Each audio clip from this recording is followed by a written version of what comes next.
নাগরিক পার্টি, উনি আমাদের সামনে 2 মিনিটের বক্তব্য দান করবেন এবং ওনার দল আমাদের এই ভারতীয় আধিপত্যবাদ বিরোধী জুলাই ফ্রন্টে যোগদান করবেন।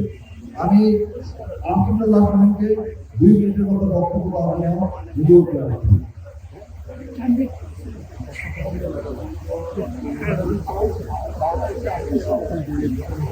আসসালামু আলাইকুম ওয়া রাহমাতুল্লাহি ওয়া বারাকাতুহু। মহান আল্লাহ রাব্বুল আলামিনের শুকরিয়া আদায় করছি। এই বৃষ্টি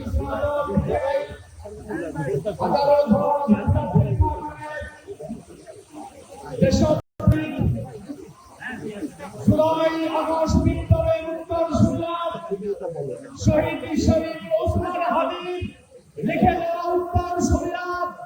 কোন বাধা বিঘ্ন পরোয়া না করে এই বাহাদুর সরকারকে উপস্থিত হয়ে প্রমাণ করেছে বাংলাদেশ কতদিন থাকবে, এই পৃথিবী কতদিন থাকবে। আমি হুঁশিয়ারি উচ্চারণ করে বলে দিতে চাই, ভারতীয় দালাল ও দুশমনেরা তোমরা বাংলাদেশের হয়ে বাংলাদেশের পরে ভারতের গুণগান গেয়েছে। আজকে থেকে তোমাদের দিন শেষ।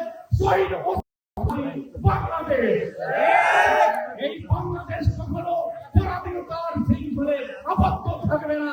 এই সেবারে বিপ্লবে জীবন দিয়ে সেই বাংলাকে সেই শহীদের আদর্শে উদ্দীপিত হয়ে আমরা নাগরিকগণ এবং দেশপ্রেমিক নাগরিক পার্টির পক্ষ থেকে এই অনুষ্ঠানে আমরা সংহতি প্রকাশ করে ঐক্যবদ্ধ আন্দোলনে যতদিন আমাদের জীবন থাকবে ততদিন এই লড়াইয়ে আমরা রাজপথে উপস্থিত থাকবোই থাকবো ইনশাআল্লাহ।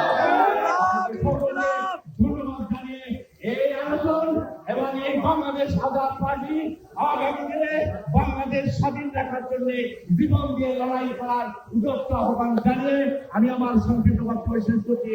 আল্লাহ হাফেজ। বাংলাদেশ জিন্দাবাদ, আজাদ পার্টি জিন্দাবাদ, নাগরিক মঞ্চ জিন্দাবাদ।